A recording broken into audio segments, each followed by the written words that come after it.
Good afternoon, ladies and gentlemen. Welcome to another episode of Fireside Chat with Misha Ahmad on CxO Global TV. CxO Global Forum is an information sharing platform which involves our influencers who are heads and VPs of large companies. These people, with no doubt, have made excessive changes in their working arena. So today we have Mr. Ghazanfar Iqbal with us, who is country head country head sales and food acquisition at Careem. Thank you so much, sir, for joining. Thank you for having me, Misha. Sir, first of all, sir, I'd like to know about yourself. Can you please give us your introduction? Your educational background. How did you start working, and what was your the starting point where you started your journey? Yeah, sure. So I belong from a military family. My father served in Pakistan's armed forces, which is naturally means that as a child I was moving a lot from one school to another. Subsequently, this also meant that I needed to restart all over again from making new friends, understanding the environment that I was part of, and how to adapt and change myself. So in those days, I was really irritated by this constant movement along with my siblings. But now looking back, it definitely helped me in reaching where I am today. So like any other kid from the 90s, if you ask them, we usually had three paths to choose professionally. One was becoming a doctor, then there was engineering, and lastly joining the army. I considered myself as a rebel, still do by nature, and usually I go the opposite way where people are actually telling me to do. So I remember getting my first desktop computer during my high school, and I was blown away by the possibilities of what one can achieve.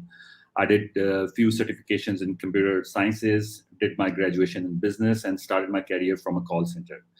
At that time, I had no clue where I'm going and why I'm joining that particular organization. But over the years, I realized my strengths, which were to communicate, connect, and create a network, which certainly goes handy in business development and sales that I'm part of right now.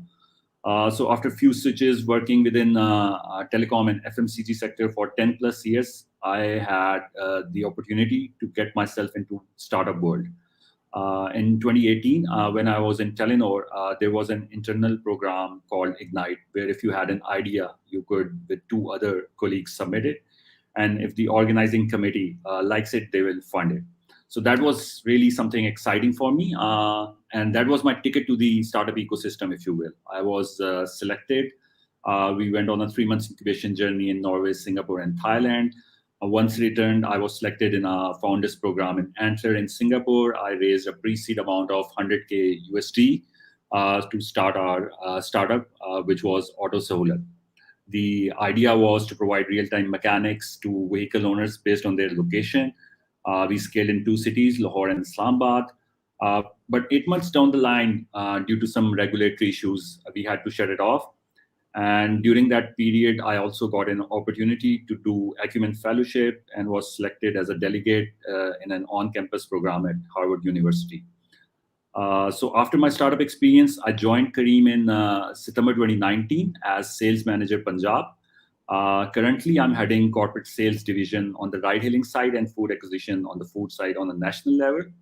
And yeah, that's pretty much the summary of my life. Right, sir. Sir, can you please, since we know that you've been working as a food acquisition and country head at Careem, I'd like to know a little bit about this. Can you please share what exactly your role is at Careem? So my role at Careem has two verticals that I manage. The most common being the corporate sales at the ride-hailing side.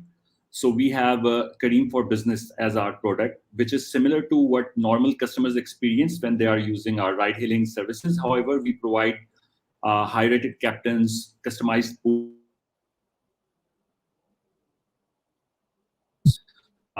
we also provide bill to company where employees don't have to pay upfront, and at the end of the month, an invoice is shared with the organization.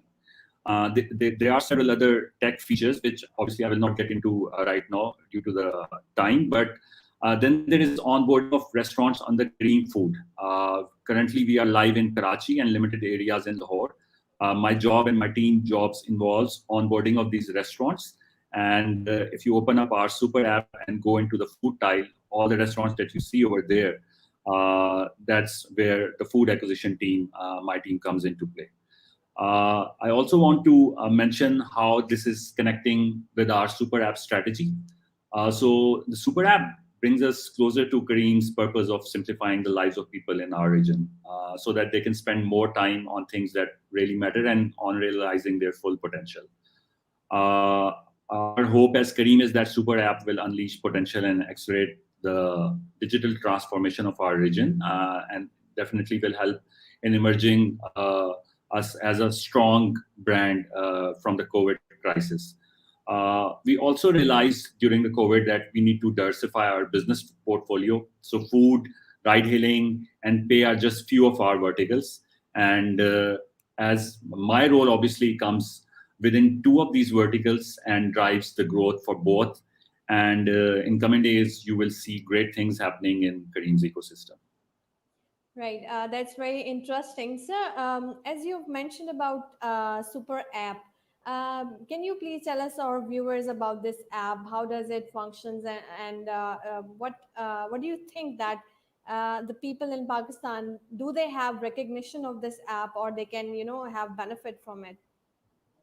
Well, Super App is something that has been there in the startup ecosystem, or if you say globally as well, you can see WeChat being a super app in China.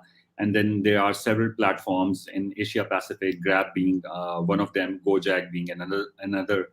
So in the MENA region, Careem started this super app platform. The idea is that we provide several services to our customer, not just sticking with ride hailing, but we should also experiment with other businesses that are out there. Like I said earlier, food being one of them. And then there is a huge fintech space where we see the potential as well. And that's where Careem Pay falls into this idea. We also see that our platform, where we have, if I talk about Pakistan, around 1 to 1.5 million customer base on monthly basis utilizing our app, or utilizing few or all of our services. So that is a huge potential for other companies or other startups to come and partner with and get a space in this super app ecosystem as a tile, and utilize our user base. So we don't see super app being just a Careem thing. We want it to be something where other companies that are part of the ecosystem can use their idea, use their businesses, and get the traction from our user base that is already over here. We also see that if a user comes and comes on our platform, they see at least one service that they can utilize on. So that creates a stickiness. And we don't go out there calling ourselves a ride hailing company anymore, because we are not a ride hailing company. And pre-COVID we were, but post-COVID we realized that it is not something that we can only rely on. We have to diversify, and thus the super app idea came into being. And in Pakistan, obviously, there is food and ride hailing, and in pay we are doing a limited sort of experimentation as well. But moving ahead, you will see a lot of changes happening within our Careem super app in Pakistan and across the region. Well, that's very good to know, and I'll say good luck to you for this initiative, sir. As Thank you've mentioned about startups in Pakistan, I'd like to know that what sort of fundings, or what help you have provided to such startups in Pakistan. Well, to answer your question, I think what is happening lately within the startup ecosystem, I'm super proud and happy to say the least of whatever is happening in terms of the funding. Being one of the early founders myself, I have experienced a lot of hindrances from different authorities, and it is purely because at the time I started, there wasn't much of understanding of how this whole space works. Now, with more and more funding coming in and many founders with great profiles launching brilliant ideas, things are getting a lot better. As someone associated with Careem, it makes me even more proud when I see a lot of these startups are actually started by our ex-colleagues. And we have a term which is now pretty popular among the ecosystem as Careem Mafia. So what that implies is Careem gives you a platform where you have the ownership to test and experiment, which gives you the learning and confidence to go out there and start your own company. So I can talk about startups like Ritello, Bazaar, Dastagir, Truckitin, and many other. All are started by Careem colleagues. Apart from Careem Mafia, I also recently heard the news of Airlift that has really put us out there on the map, and a lot of VCs funds have started to show an interest to invest in our region. Myself, I have been mentoring startups at National Incubation Center in Islamabad. I was part of an entrepreneur in residence program at University of Central Punjab. So I'm pretty much open in terms of sharing my experience of what not to do and what to do when you are going out there with your idea and how to test it. I help young professionals and students with their pitch decks, how to pitch, how to connect with investors, how to do all these cold emails, and how to refine their idea. So Right. I think in terms of mentoring, I'm always there available, and what is happening within this ecosystem right now, I'm super happy about it as well. Right. Having said that, as we are talking about startups, what advice you'd like to give to these people for their career counseling and their as they have stepped into this ecosystem. So, what advice you'd like to give them? So I actually did a video on this, which people can watch on my YouTube channel, Gus, because I do vlogging from time to time. And so now there are two options for students and young professionals. There is corporate world, and then there is a startup industry as well. So I will try to explain both of them. Uh, so for me, I obviously worked in both sectors. And when I talk about corporate teaches you processes and how a large organization operates. What are the structures? And they are not that risk averse, so you will not see many changes happening there, which means your learning will be limited to the department or division you are part of. But it's a good exposure nonetheless. Now, on the startup side, you're wearing many hats. You're working crazy hours, and you're figuring out problems as they come in real time. And this continues to happen throughout your time at a startup. So, from the looks of it, many will feel it's not a place to be with so much happening and so much to take note of. But I think it's the best learning one can have. And it's actually an opportunity to get accelerated growth, which you simply cannot imagine getting at the corporate sector. So in the end, I think getting the flavor of both the corporate sector and the startup ecosystem is going to help you in becoming a better professional. Both have their advantages as well as their disadvantages. But for me, because I have the exposure of both, I think both of them have added value within my professional career. Right, sir. Since you have mentioned that you have this experience or in the startup and the corporate sector, I'd like to know some of the challenges or or maybe we can say some of your failures that you have faced over these years. Would you like to share some? Yeah, definitely. I mean, failures for me are experiences that one learns from and doesn't do them again or do them differently and fail again and keep at it until they reach their goal. So I don't consider it as something negative, which most people do. I teach the same to my children. Whenever they fail at something, I tell them that why it happened, right? And then we have a conversation about it, and we try to understand what needs to be done so it won't happen again. So yes, for me it is an experience. For me, two of my failures that I still think about have really made a difference in my life. One is that, like, earlier when I was introducing myself, I was talking about this Ignite program by Telenor. So many people don't know, but I applied. So it happened in batches. So I applied in batch one, and I wasn't selected. Then I applied in batch two, and same result. And finally in batch three, I made it. So in this scenario, I could have easily stopped after not making it in batch one. But what I did there was that I went through my pitch deck and my team at the time, and the feedback that we got from the judges, and we started working towards making it better, refining our idea. And then we applied again, and same thing happened, and then we applied again, and the third time we were successful. So yes, I failed, but I learned and I won. Then when our startup AutoSolid was shut down, it was really hard for me to go through that phase. Many people commented that I shouldn't have left my corporate job to experiment with this idea. And even my family had questions regarding where I was at that point in time.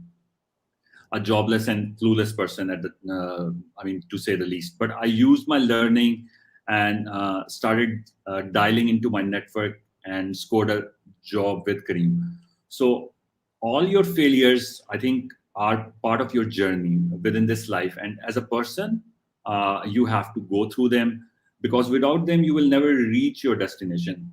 So whenever something happens, take a moment, see what went wrong, and try fixing it, and continue to move on.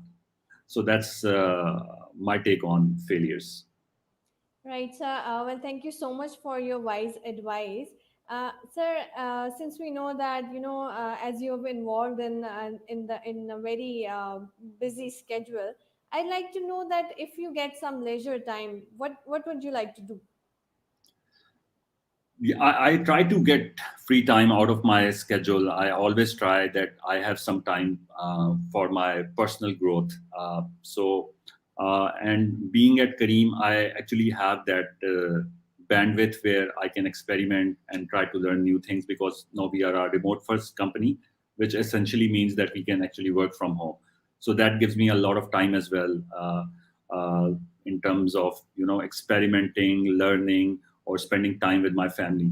So my job requires me to travel a lot. So that's something I really love to do, which makes it even more enjoyable for me to work at my current role. I try to spend time with my family, my wife, who works at a local fashion retail brand as head of product, and my two kids, my son Ibrahim, who is 13, and my daughter Zaina, who is 12. Apart from spending time with them, I do vlogging from time to time with regards to all of my traveling. I recently learned how to ride a motorbike, and then I was crazy enough to go on a 1,300 kilometer adventure from Islamabad to Hunza and back. So that was a journey I would remember for quite some time. I also love to mentor students, young professionals, and through several platforms, including yours.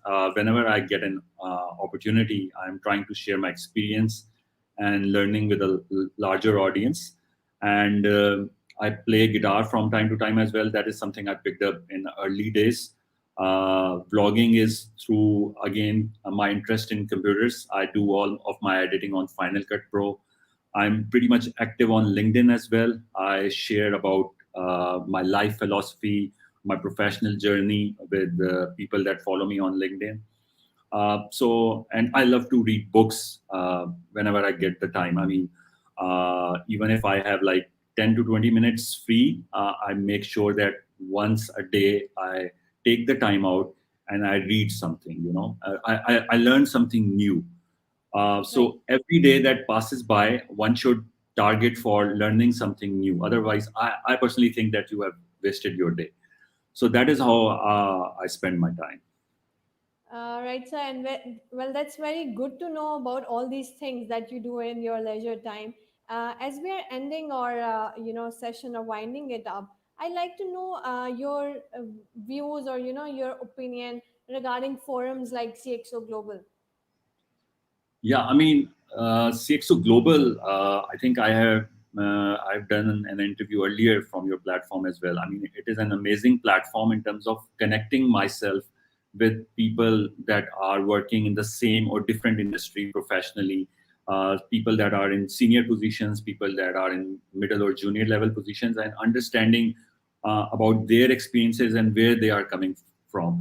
I mean, I do that on personal level as well, but through your platform, it actually becomes very easier to connect with anybody. The WhatsApp groups that you have, and from time to time, all these media pushes that you are bringing out through your YouTube channel and through your LinkedIn page, And recently, what you did, I think you did an InsurTech summit, which was really Yes. interesting because InsurTech is also picking up pace in the startup ecosystem as well. And a lot of people don't have understanding about it. So doing something about that and creating that understanding for people to come into and show interest, it is going to do much greater to the professional world within Pakistan. And I believe that platforms like yours are going to actually create founders of the future that are going to come up with ideas and startups and start raising the funding. So I think anything like this, I will definitely be part of, and I'm super proud to be associated with CxO. And I wish you all best of luck. Well, thank you so much, sir, for your kind words. And we'd like to say good luck to you for your future plans and your initiatives that you're taking with the time. And we thank once again to you for your precious time.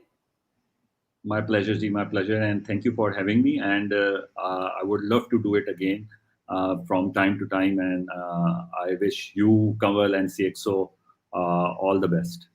Thank you so much, sir. Well, Thank ladies and gentlemen, this was it for today. We hope that this session brings a lot of information for you, and you must have got a lot of new things from Mr. Ghazanfar Iqbal. This was it for today, and keep watching, and don't forget to give us your reviews and your comments. Till then, next our session. Allah Hafiz.